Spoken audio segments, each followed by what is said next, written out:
현재 우리 교회는 3월 1일부터 부활주일 4월 9일까지 부활 소망과 감사를 품는 세범 캠페인을 진행하고 있습니다.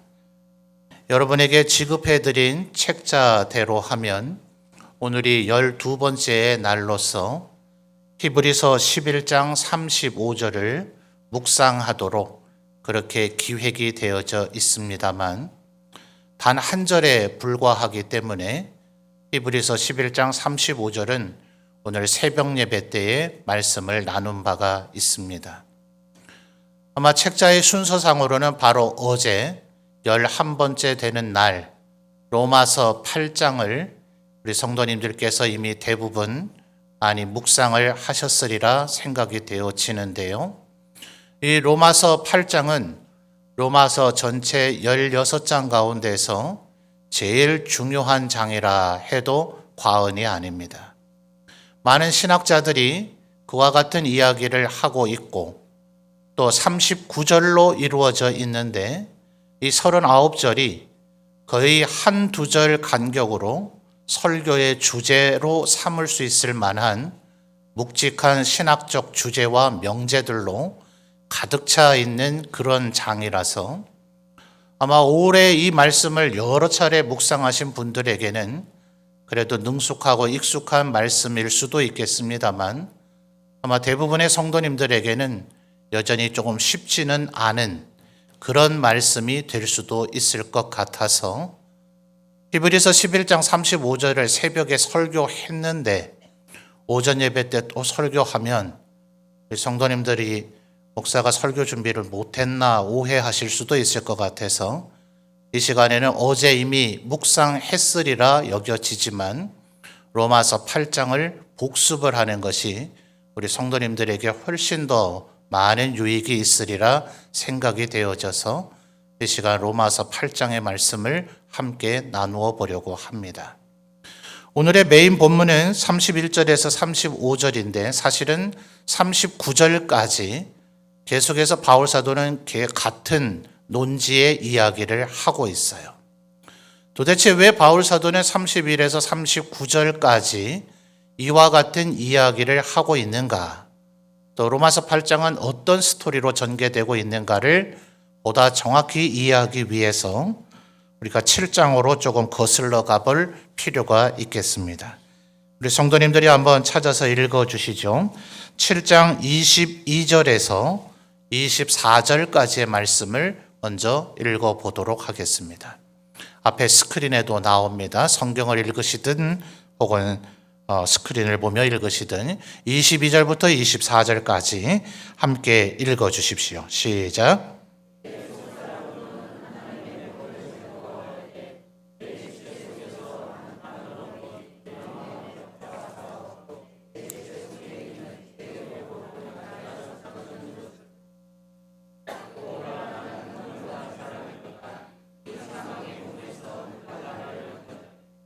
아멘. 자, 7장 22절에서 24절까지는 바울 사도 자신의 고백이기도 합니다.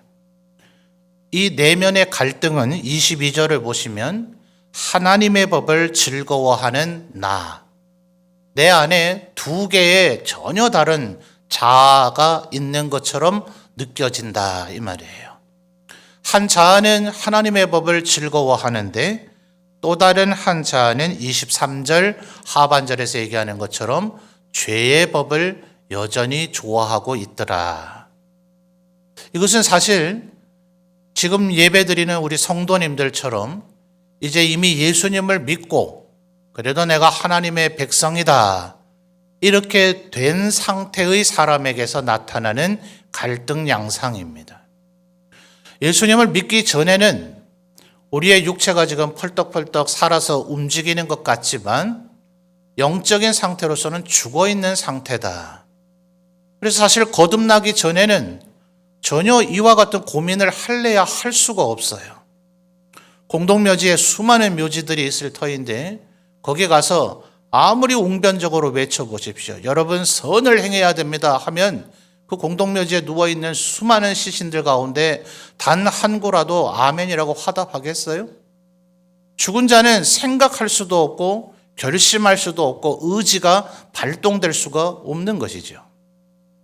이제 영적으로 하나님의 은혜로 말미암아 거듭났을 때, 그리고 이미 우리가 로마서 5장에서 살펴보았듯 하나님께서는 우리가 아직 연약할 때, 또 아직 죄인 되었을 때, 심지어는 하나님 앞에 원수처럼 굴고 있을 때에 예수 그리스도께서 우리를 대신하여 죽으심으로 하나님의 우리를 향한 사랑을 입증하시고 증명하셨다 그랬어요. 바로 이 예수 그리스도의 보혈의 은혜로 말미암아 우리가 이제 거듭나고 되살아나게 되니 이제 7장 22절에 이 고민이 생기는 거죠. 자, 7장 22절에 뭐라 했다고요? 내 속사람으로는 무엇을 즐거워해요? 하나님의 법을 즐거워한다. 하나님의 법이란 결국 성경 말씀을 말할 것인데, 신학자들은 말하기를 성경을 두 개의 명제로 요약한다면 이것을 하라라는 하나님의 명령과 이것은 하지 말라라는 하나님의 명령이라는 거예요. 그러니 이제 거듭나서 구속의 은혜, 구원의 은혜를 누리는 이제 하나님의 백성이 되었다 싶은 우리들은 어찌하든지 이 하나님의 법을 따르고 순종해 보려고 애를 쓰겠죠. 그러나 마귀 사탄이 우리를 그냥 둡니까? 23절에 뭐라 그래요? 내 지체 속에서 한 다른 법이 내 마음의 법과 뭐합니까? 싸워서 내 지체 속에 있는 무엇으로요? 죄의 법으로 나를 사로잡더라. 뭘 그렇게 거룩하게 살려고 하느냐? 우리 내면에서 막 그런 속삭임이 들릴 때가 있지 않습니까? 다 이 정도는 해. 남들도 이렇게 하고 살아. 뭘 그렇게 유별나게 예수 믿으려고 해. 적당히 좀 믿지 그래.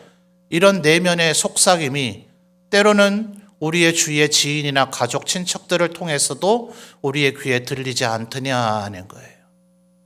그러니 바울 사도의 내면에서 이 두 가지의 법, 하나님의 법과 죄의 법이 얼마나 갈등을 일으키고 싸웠으면 24절 상반절에 바울이 뭐라고 탄식합니까? 오호라, 누가요? 나는요, 나는. 오호라, 나는 곤고한 사람이로다. 여러분, 이게 예를 들어 신앙이 뭔지 아직 잘 모르고 예수 믿는 게 모르고 내가 예수님이 정말 계신지조차도 확신이 없는 분이 이런 얘기를 한다면 믿음이 연약하니까 그러실 수 있겠거니 하겠는데, 이 고민이 지금 누구에게 있더라고요? 바울 사도에게 있더라고요. 여러분, 바울 사도가 누굽니까? 사도 중에 사도라고 우리가 평가하고 예수님 다음으로 우리가 본받아야 될 존재라고 우리 여기지 않아요? 우리 한국인이 만든 가스펠 찬양 가운데 그런 가사 있었잖아요. 예수님처럼 바울처럼 그렇게 살 수는 없을까? 기억나십니까? 예수님처럼 바울처럼 그렇게 살 수는 없을까? 이렇게 우리가 부르면서 은혜 받았던 시절이 있었잖아요. 그럴 정도의 사람이 바울인데, 그 바울이 지금 24절에 분명히 말하죠. 오호라, 어떤 이가 그렇다는 게 아니라 오호라, 나는 곤고한 사람이로다. 이 로마서 편지를 쓸 때는 바울 사도가 다메섹에서 예수님을 만난 지 엊그제가 됐을 때가 아니에요. 2차 선교 여행을 이미 진행하고 있는 거의 끝자락쯤, 바울의 사역의 거의 중반부를 넘어선 때쯤인데도 불구하고 여전히 바울 사도의 내면에 이와 같은 갈등이 있더라 하는 거예요. 여러분은 어떻습니까? 아마 우리 모두도 이럴 거예요. 혹시 나는 전혀 아니다, 이게 무슨 소리냐 이렇게 하는 사람은 아직 영적인 감각이 예민하지 못해서 자기 스스로를 제대로 인식하고 있지 못하든지, 아니면 교만이 가득 찬 그 목전까지 이르러 있어서 스스로를 진단하지 못할 겁니다. 정말 하나님 앞에 겸손하게 자기 스스로를 들여다볼 줄 아는 사람은 정말 바울은 탁월하다. 어떻게 우리 인간 모두의 이런 고민을 이렇게 명쾌하게 드러낼 수 있는가 탐복하게 될 거예요. 그래서 바로 이 바울 사도도 있고 우리에게도 있는 이 갈등, 하나님의 법을 더 따르고 싶고 나를 위해서 죽으신 그분의 사랑에 보답하며 영광 돌리며 살고 싶은데 여전히 내 마음속에서 죄의 법 아래로 자꾸 나를 끌고 가려고 하는 이 두 개의 자아가 싸우고 있는 나의 해결 방법을 바울 사도는 이 8장에서 제시해 주고 있는 겁니다.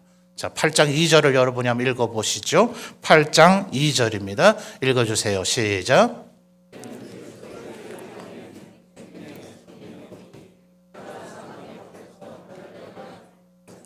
아멘.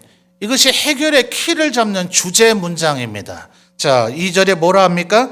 그리스도 예수 안에 있는 뭐가요? 생명의 무슨 법이요? 성령의 법이. 아까 7장 22절에서 하나님의 법, 죄의 법과는 약간 다른 용어를 썼죠. 성령의 법이 하나님의 법과 다른 것을 얘기하는 것은 아니겠습니다만 바울 사도는 지금 성령 충만함을 받으면, 성령에 사로잡히면, 성령의 다스리심을 받으면 죄와 사망의 법에서 너를 뭐 한다고요? 해방시킨다고요. 그러면 더 이상 죄의 법이 나를 얽매이거나 나를 사로잡거나 유혹하는 그 효력을 얻지 못하고 성령의 법으로 말미암아 내 내면 속에서의 갈등이 성령의 다스림으로 월등한 승리를 이루는 상황이 이루어지게 될 것이다. 이렇게 지금 표현하고 있는 거예요. 보다 구체적인 부연 설명이 5절과 6절입니다. 5절과 6절 여러분이 읽어주십시오. 시작.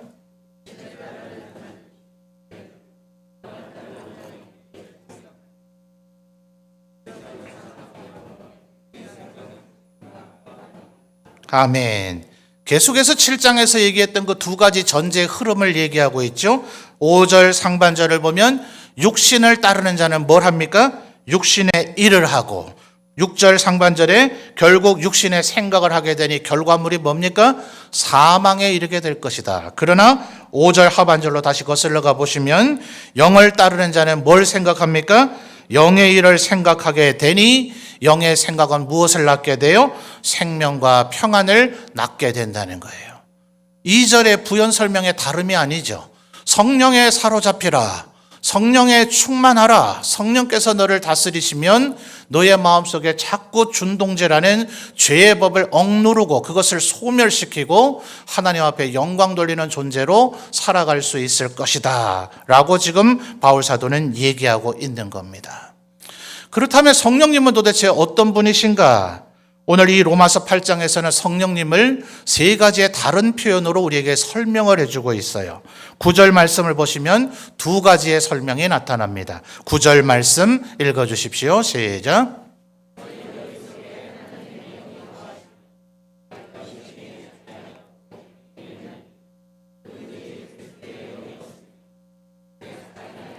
아멘. 자, 9절에 찾으셨습니까? 성령님을 뭐라 설명합니까? 첫째는 하나님의 영이시다. 하반절에서는요, 그리스도의 영이시다.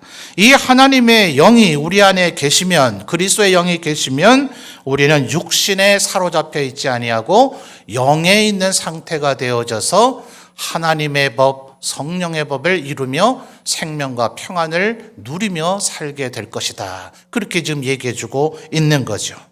또 다른 하나의 표현은 15절을 보시면 이 성령님을 또 다른 형태로 부르면서 이 성령님께서 우리에게 어떠한 일을 해주시는가를 설명합니다. 15절 읽어주십시오. 시작.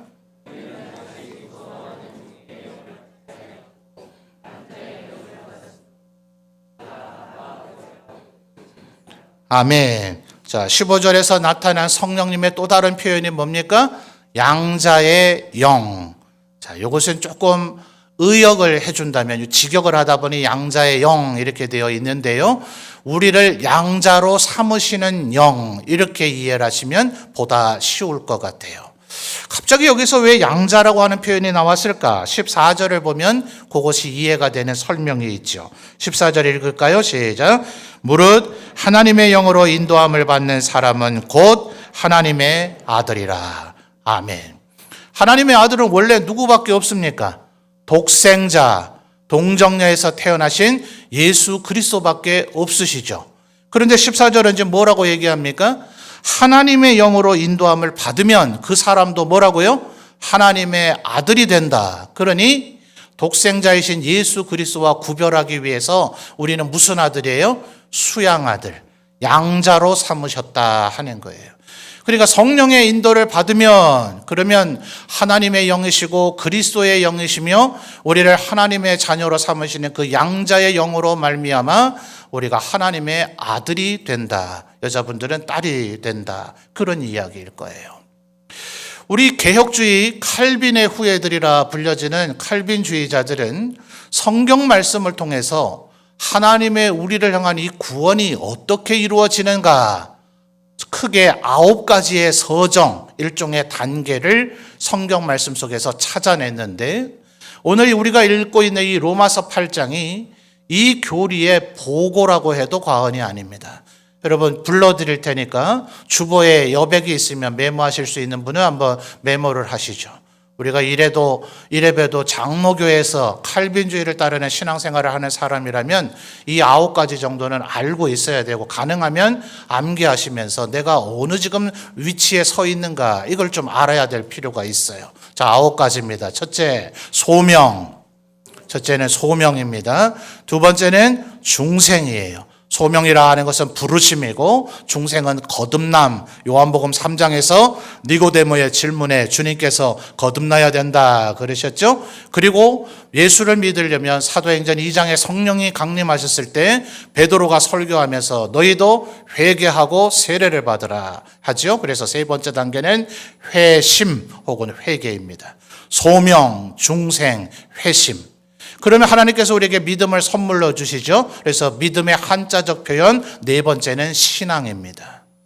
그러면 다섯 번째로 하나님께서 우리를 의롭다고 칭해 주시죠. 그래서 칭의입니다.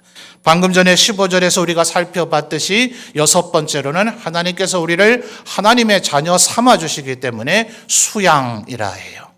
자, 첫 번째부터 여섯 번째까지 정리되십니까? 소명, 중생, 회심, 신앙, 칭의, 수양입니다. 한번 따라해 볼까요? 소명, 중생, 회심, 신앙, 칭의, 수양. 이 여섯 번째 단계가 우리에게 이루어지고 나서 지금 여러분이 아마 예배를 드리고 있을 거예요. 아마 오늘 등록하신 새가족분은 원입이라 하셨으니까 아직 학습 세례를 못 받으신 걸 보면 이 과정이 이제 이루어지셔야 되겠죠. 그러나 교리적으로 볼 때 고린도전서 12장 3절에서 얘기하고 있는 것처럼 누구든지 성령으로 아니하고서는 그리스도를 주라 하실 수 없다 했기 때문에 여러분이 6개월 내지는 1년 동안 교회를 출석하며 예배드리는 여러분의 자세와 태도를 저와 장로님들이 보면서 이런 예배하는 자세는 예수 믿는 사람에게 나올 수밖에 없다. 또 이제 부활주의를 앞둔 4월 8일에 이번에 학습 세례 받을 분들에게 문답을 하겠습니다만 그 문답을 통해서 여러분의 입술의 고백으로 마음에 믿어 의에 이르고 입으로 시인하여 뭐예요? 구원에 이르니라 했으니 여러분에게 문하여 답을 들음으로써 여러분에게 있는 신앙을 확인함으로 세례를 받게 되죠. 그러니까 세례를 받으신 분들은 물론 교회에서 주는 이 물세례 위에 예수 그리스도께서 성령님께서 우리에게 부풀어 주시는 성령 세례와 불세례가 본질적이고 그것이 이루어져야 된다. 하지만 보편적으로는 이 세례를 받으신 분은 이 6가지의 단계가 이루어져 있는 상태라고 지금 보고 있는 거예요. 그럼 나머지 3개는 뭔가 적으시죠? 7번째 성화. 한번 따라할까요? 성화. 거룩하게 되어진다 하는 의미예요. 그러나 우리가 이 세상을 떠날 때까지는 계속해서 죄의 유혹에 바울 사도가 지금 7장에서 고민하며 오호라 나는 곤고한 사람이라 얘기했던 것처럼 끊임없이 죄가 우리를 죄의 법 아래로 끌고 가려고 하니 때로는 우리가 휘청거리고 주저앉기도 하고 낙심하기도 하게 됩니다. 그럴 때 8번째로 하나님께서 우리를 끌고 가시고 우리를 향해 참으시는 견인이 이루어집니다. 8번째 따라하실까요? 견인. 이제 예수께서 재림하시거나 우리가 이 세상의 삶을 마감하고 천국에 이르렀을 때 이제는 더 이상 죄를 짓지 아니하는 하나님의 영광스러움에 참여하는 영화로운 단계가 됩니다. 9번째 따라하시죠. 영화. 바로 이 9가지의 단계가 이루어지기 전에 애초부터 하나님께서 우리를 뭐 하십니까? 에베소서 1장 3절과 4절에서 바울 사도가 얘기하기를 창세전에 우리를 예정하셨다. 그래서 예정은 아예 별도로 제쳐 놓고도 이 9가지 단계 서정을 거쳐서 우리가 구원의 반열에 이르게 되는데, 이 로마서 8장에는 그 얘기들이 제법 많이 나옵니다. 30절로 좀 넘어가 볼까요? 29절과 30절을 여러분이 이어서 읽어 주십시오. 29절 30절입니다. 시작.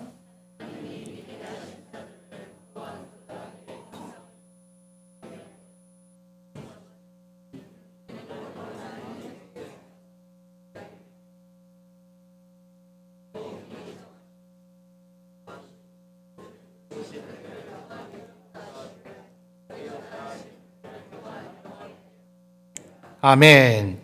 29절과 30절에서 미리라고 하는 단어가 3번 나오고 있음을 찾으실 수 있겠습니까? 같이 한번 찾아볼까요?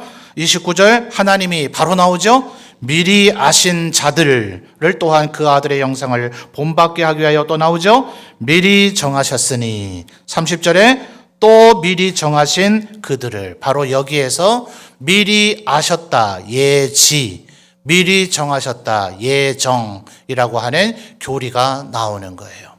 그래서 하나님께서 창세전에 우리를 예정하셨다, 이 로마서의 말씀과 에베소서 1장의 말씀이 예정 교리를 뒷받침하는 성경 구절이 되는데, 30절을 보면 더 중대한 것들이 나오죠. 또 미리 정하신 그들을 또한 뭐 하시고요? 부르시고. 아까 9가지의 단계 가운데 몇 번째에 해당되겠습니까? 첫 번째인 소명, 부르시고가 바로 이 구절을 근거로 확립된 교리예요. 부르신 그들을 또한 뭐 하신다고요?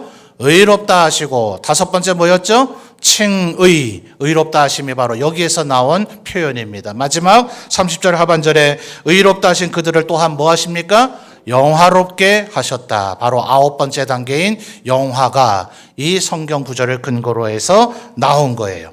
근데 아까 15절은 우리가 6번째 단계라 그랬죠. 양자로 우리를 삼으시는 양자의 영이시다. 그래서 23절을 보시면 그뿐 아니라 또한 우리 곧 성령의 처음 익은 열매를 받은 우리까지도 속으로 탄식하여 뭐 될 건요?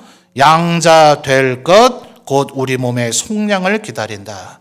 양자가 되는 것과 우리의 몸이 속량, 속량이라는 것은 경제적 용어인데요.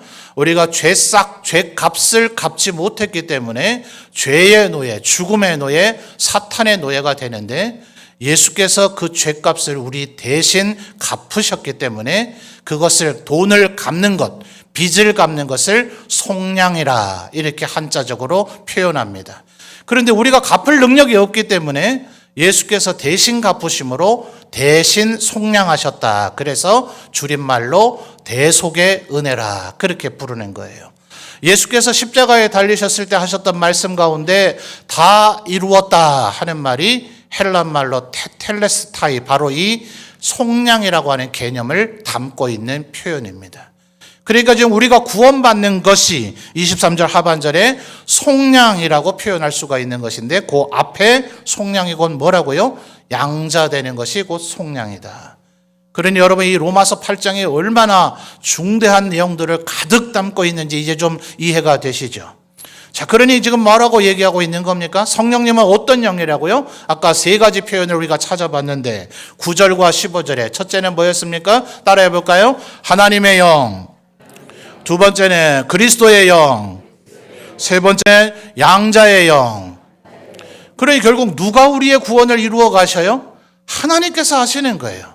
우리를 부르시고 우리를 거듭나게 하시고 우리에게 회개의 영을 부어주셔서 회개하도록 하시고 우리에게 믿음을 주시니 신앙이 우리에게 생겼고 하나님께서 우리를 의롭다고 칭해 주시니 5번째 칭의가 이루어지고 하나님께서 우리를 양자의 영으로 양자 삼으시니 양자가 된 거예요.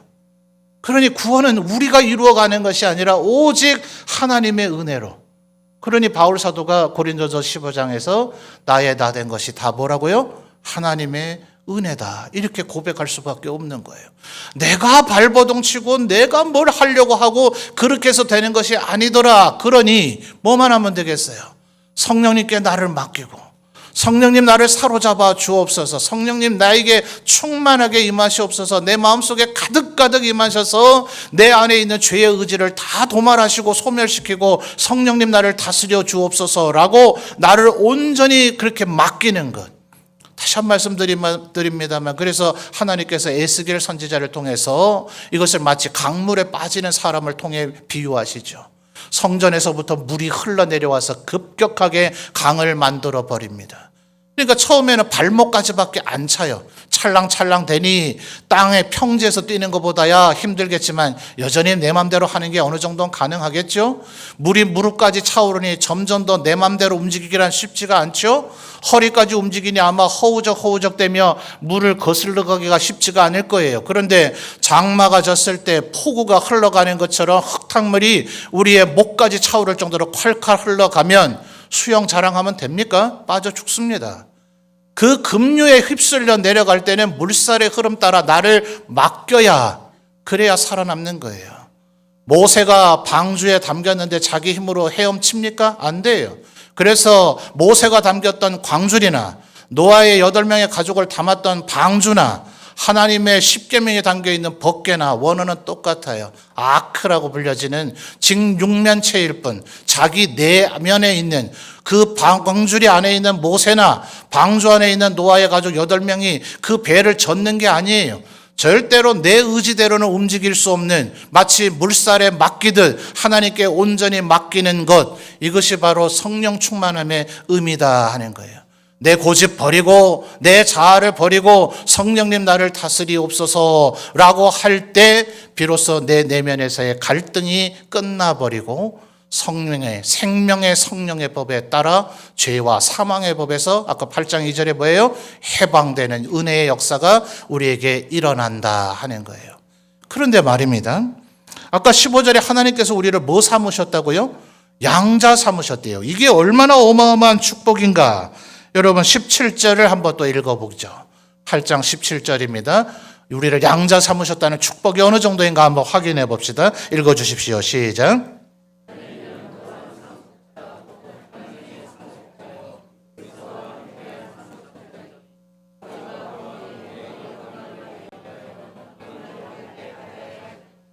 아멘.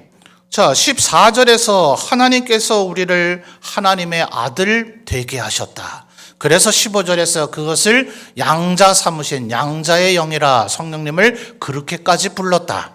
그러니 17절에서 우리가 뭐라 합니까? 자녀가 되었으니 이제 뭐가 됐어요? 상속자가 됐대요. 여러분, 유산 상속자인데 하나님은 어떤 분이십니까? 만물의 창조자이시고 만물의 주인이시죠. 돈의 가치로 재벌이라 우리가 한번 개념으로 생각해 본다면 이 세상에 누가 과연 진정한 부자입니까? 우리나라에 여전히 삼성 회장께서 제일 부자이신가요? 미국에 가면 요즘 전기차를 만든 그 사람이 부자입니까? 인터넷 만든 그 사람들이 부자인가요? 그 사람들의 부를 다 합친다 한들 하나님의 이 부유함, 풍요로움을 비할 수 있겠습니까? 만물이 다 하나님의 것인 것을요. 그런데 우리를 자녀 삼으셔서 17절에 뭐라 해요? 우리를 그 상속자로 삼으셨대요. 그리스도와 함께 상속자가 되었습니다. 이제 우리가 누릴 이 특권과 명예가 얼마나 어마어마합니까? 그러나 여러분, 회사라고 한번 생각을 해보세요. 내가 오너 일가의 일원으로서 상속자가 되어서 대표이사로 취임을 했다. 온갖 영예가 따라다니겠죠. 의리의리한 회장실을 쓸 수 있을 것이고 또 차량의 기사도 딸려 다닐 것이고 아마 법인카드도 쓸 수 있을 것이고 회사의 모든 중요한 결정을 내 의지대로 결정할 수 있는 주도권을 갖는 소위 경영권을 갖고 있을 거예요. 그런 권세와 특권만 있습니까? 그렇지 않죠. 만약 그 회사가 위험해진다면 이 경영 위기에서 어떻게 회사를 잘 살려내야 될 것인가? 또 앞으로 이 회사가 계속 존속될 수 있도록 경제학자들이 이 조사를 했는데요. 20세기에 이름났던 기업 중에 21세기에 존속된 기업은 세계 100대 기업 가운데 몇 개가 안 됩니다. 우리나라에도 예를 들어 대표적인 회사들 사라진 것 많잖아요. 대우가 사라진 거죠. 혜태 같은 기업 사라진 거 아닙니까? 뭐 일일이 이제 열거하지 않겠습니다. 수많은 경상도권의 건축회사들도 사라져 버렸고요. 그 정도뿐이겠어요. 우리나라 정도의 기업 정도가 아니라 세계 100대 기업 가운데 20세기에 존속하던 기업이 21세기에 살아남아 있는 게 몇 개 안 된다고요. 그 대기업들이. 그러니 경영자는 뭐 해야 됩니까? 특권과 명예만 누리는 것이 아니라 그 기업을 계속 존속시키도록 해야 할 책임과 의무가 있는 거죠. 그러니 17절의 하반절에 뭐라 그래요? 함께 뭐를 받아요? 영광을 받기 위하여 뭐도 받아야 합니까? 고난도 받아야 된대요. 지금까지 은혜로 왔는데 갑자기 참 부담되는 얘기 나오네, 그죠? 그런데 여러분 18절을 보십시오. 바울 사도가 하는 얘기입니다. 여러분이 바로 그 부담을 가지실까 봐. 18절 읽어주십시오. 시작.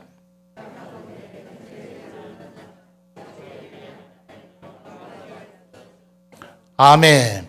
뭐라고요? 우리가 만약 이 상속자가 되어서 이 영광은 굉장히 좋았는데 이 책임을 생각하니 참 힘들구나 라고 생각한다면 그 고난은 앞으로 받을 영광과 좋게 비교할 수 없다. 그러나 여러분 여전히 아무리 바울 사도가 이런 말을 했다 하더라도 솔직한 우리의 내면에는 조금은 부담스러움이 있을 겁니다. 그러니 이제는 우리가 두 가지에 직면했죠. 7장 아까 22절에서 24절까지를 살펴봤듯 바울 사도가 뭐라고 고백했어요? 내 내면 속에서 하나님의 법과 죄의 법이 자꾸 싸우니 나는 곤고한 사람이라 했는데 이제 성령님만 따르면 될 줄 알았더니 하나님의 양자가 되어지고 하나님의 상속자가 되어져서 이제는 영광만 누리는 것이 아니라 고난도 누려야 되게 생겼으니 예수 믿는 우리들의 고민과 갈등, 때로는 힘듦이 바로 여기에 있는 겁니다.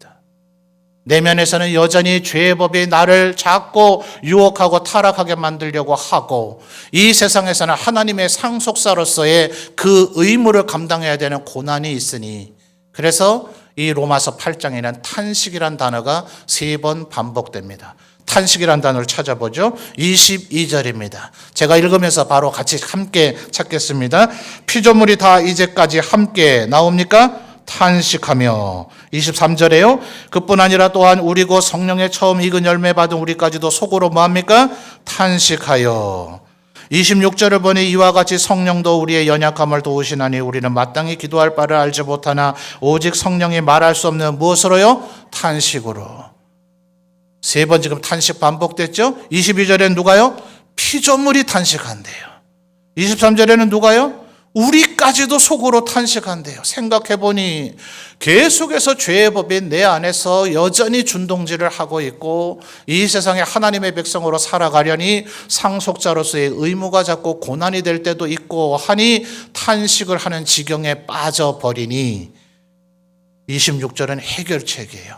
누가 마지막으로 탄식합니까? 성령께서 말할 수 없는 탄식으로 우리를 위하여 뭐 하신다고요? 친히 간구하신대요. 여러분 바울 사도가 고린도후서 1장에서 본인이 겪었던 고난을 얘기하죠. 내가 아시아에서 너무 고난을 많이 받아서 살 소망이 끊어졌대요. 여러분 이 표현이 이해되십니까? 이와 같은 표현의 마음을 느껴본 적이 있습니까? 살고 싶은 소망이 끊어질 때. 마치 바울 사도는 고린도후서 1장에서 표현하기를 내가 마치 사형 선고를 받은 것과 같았다. 그렇게까지 얘기할 정도였어요. 여러분 어떨까요?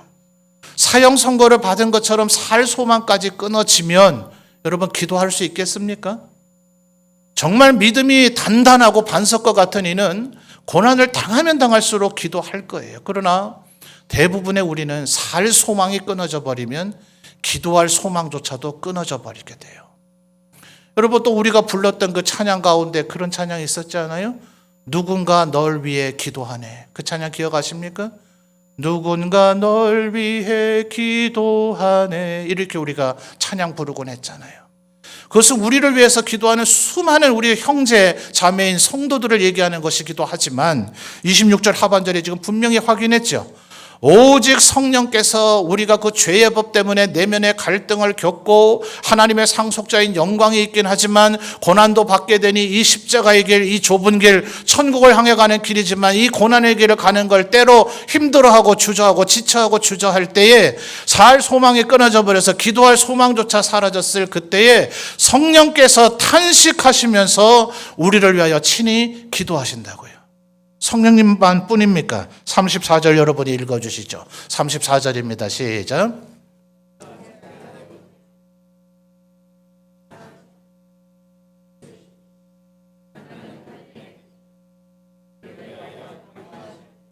아멘.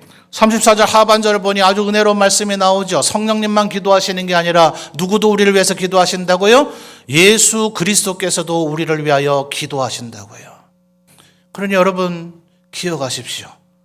때로 이 삶이 힘들 때, 죄의 법에 나를 주장하는 것 같아서 내가 여전히 죄에 쓰러져 버렸을 때, 또한 하나님께 영광 돌리기 위하여 헌신하며 살아가다가 지치고 괴롭고 힘들 때, 내 마음에 고난이 있어서 쓰러진 것 같을 그때, 사형 선고를 받은 것 같아서 살 소망조차 끊어져 버린 것 같은 그때, 기도할 용기조차도 사라져 버렸을 그때, 성령께서 그리스도께서 우리를 위하여 여전히 기도하고 계시다. 그러니 바울 사도는 힘을 내라는 거예요. 그까지 죄의 법이 너를 주장하려고 하더라도 흔들리지 마라. 하나님께서 미리 창세전에 너를 정하셨고, 너를 부르셨고, 너를 의롭게 하셨고, 너에게 믿음도 주셨고, 너를 양자를 삼으셨고, 그리고 지금도 성령님도 예수님도 너를 위해서 기도하고 있으니 두려워할 것이 뭐며 힘들어할 것이 무엇이냐. 바로 이런 전제 속에서 바울 사도는 오늘 31절부터의 이 얘기를 하는 거예요. 오늘 설교의 제목이죠. 31절부터 누가라고 하는 단어를 찾아볼까요? 31절 하반절에 누가 우리를 대적하리요. 33절에요. 누가 능히 우리를 고발하리요. 34절에요. 누가 우리를 정죄하리요. 35절에요. 누가 우리를 그리스도의 사랑에서 끊으리요. 바울 사도는 지금 이 31절부터 이 얘기를 대단히 웅변적으로 아주 큰 소리로 아마 얘기를 했다면 그렇게 얘기했을 거예요. 하나님이 창세전에 이미 우리를 정하셨다. 우리를 부르셨다. 우리에게 믿음을 주셨다. 그래서 우리를 의롭다 하셨다. 우리를 양자 삼으셨다. 지금도 성령님 그리스도께서 우리를 위하여 기도하신다. 그러니 누가 우리를 대적할 것이냐? 누가 우리를 정죄할 것이냐? 누가 우리를 고발할 것이냐? 누가 우리를 그리스도의 사랑에서 끊을 것이냐? 이렇게 바울 사도는 지금 웅변적으로 얘기하고 있는 겁니다. 그러므로 사랑하는 성도 여러분, 때로 살아가다가 힘이 든다 할지라도, 우리의 삶에 여전히 고난과 어려움이 있다 할지라도 하나님의 우리를 향한 이 구원의 계획이, 하나님의 열심이, 그분의 열심이 얼마나 특심하신지, 그분은 중단하지도 않고 쉬지도 않고 포기하지도 않으시고 미리 정하시고 부르시고 의롭다 하신 우리를 끝내 영화롭게 만들어 주실 것입니다. 이 하나님의 은혜를 붙잡고 오직 나는 뭐 한다고요? 내 강물에 푹 빠진 것처럼, 급류에 휘말려 가는 것처럼, 모세처럼 광주리에 들어가 있는 것처럼, 노아의 가족처럼 방주 속에 들어가 있는 것처럼 내 고집 버리고 내 의지 다 내려놓고 오직 하나님의 이끄심에 순종하며 살아가리라 할 때 우리의 길은 오히려 승리하며 영광과 생명의 성령의 법으로 평안과 은혜를 누리게 되는 삶이 되어질 줄 믿습니다.